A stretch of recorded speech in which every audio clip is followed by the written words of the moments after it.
Um, the narrative journey in terms of metaphors, that's really stood out to me, and metamorphosis.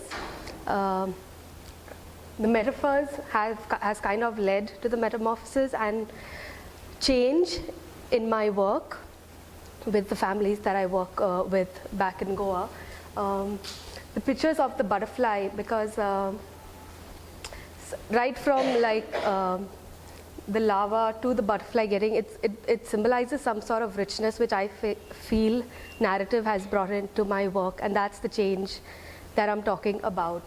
I'd like to share with you all a couple of examples. When I say metaphors, what are these metaphors that I'm talking about? And the metaphors that I've picked out just 3 examples, but that have come up in the conversations that I've had with the children back at Sethu. So the first one is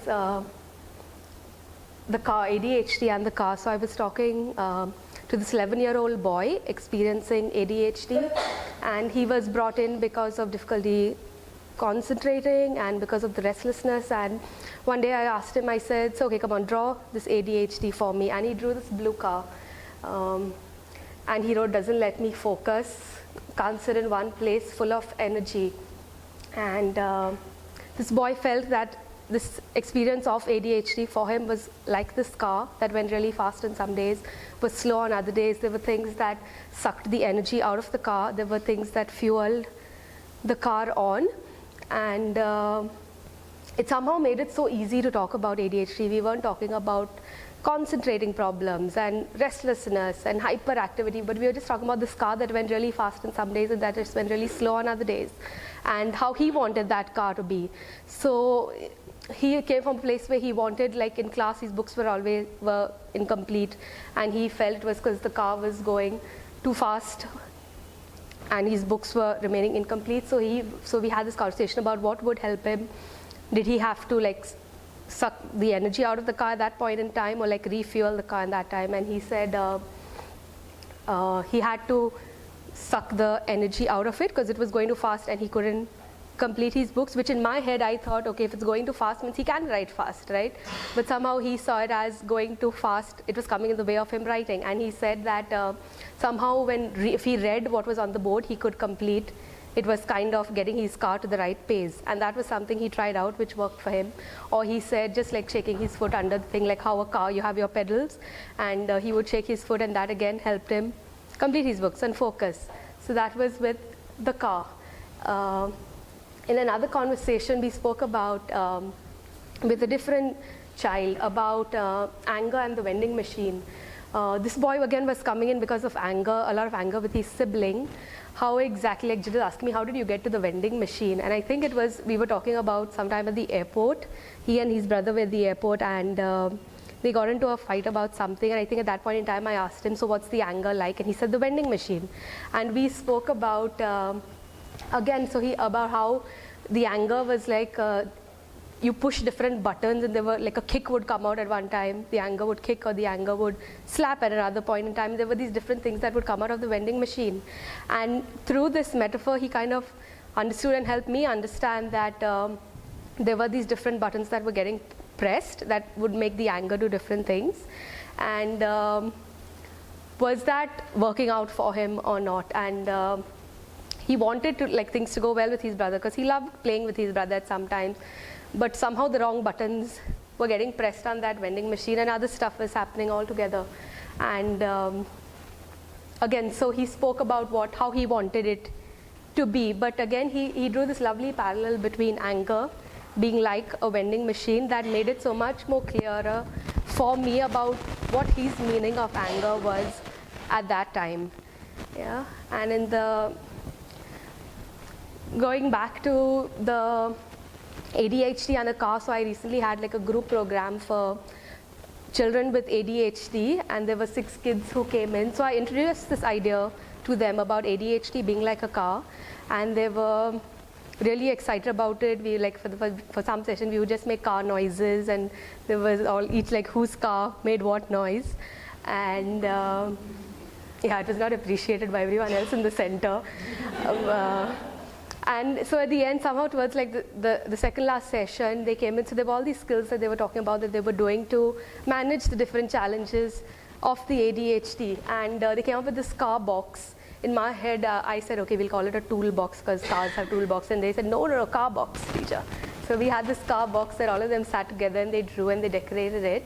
And they put in all these skills that they would like in their car box that would help them like have life and things the way they want it to be. And what is really interesting is that they spoke about, so there was so much they were already doing, and they spoke about, so we spoke about the different parts of a car. So the steering wheel, the engine, the accelerator, the brake, the windows, the glass of the windows, the boot, things that you require. So things that, so when is it, so you sometimes you need to accelerate for the car to go fast, but sometimes the car's going too fast, and when did they feel that their cars were going too fast? And what would they do at that point in time? Was it about slowing it down? Was it about putting it in a different gear? And not, or was it like actually they had to stop at that point in time? So we had a lot of conversations about that, and they came up with like amazing skills. So this one child spoke about how like when studying he used to find it in the evening at homework time, he used to find it difficult to concentrate and do his work. And he said his car was going really fast. So I said, what would you like your car, what pace would you like it to be at that point in time? And he said medium speed. So I said, how do you think, like how can we get it to medium speed? And he said jumping. I said, okay, that sounds fun. And what part of the car do you think it is? And he said stepping on the accelerator. And in my head I'm thinking, you're saying your car's going fast, you're accelerating more, and how exactly is that helping you concentrate? But yeah, he drew that parallel way. Jumping was in some way accelerating, getting his car to the speed where it would help him concentrate and study and like do his work that evening.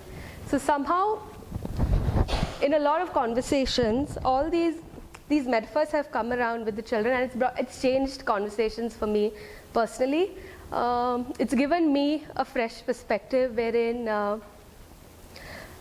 I look at, it brings out this kind of this expertise that these children are really experts of themselves. Like each of them, the experience is so close for them, and I cannot imagine what the ADHD is like for them or the anger is like. But through these metaphors, it's increased and really built on my understanding on what it's like, these experiences are for them. Skills have somehow become more visible through using these metaphors. So it's also externalized in some way. So then there's this 11-year-old boy sitting, there's me sitting, and there's his picture of his drawing there. We're looking at this car really intently and trying to figure out like what can get this car going. So there's the ADHD, there's him, and there's me.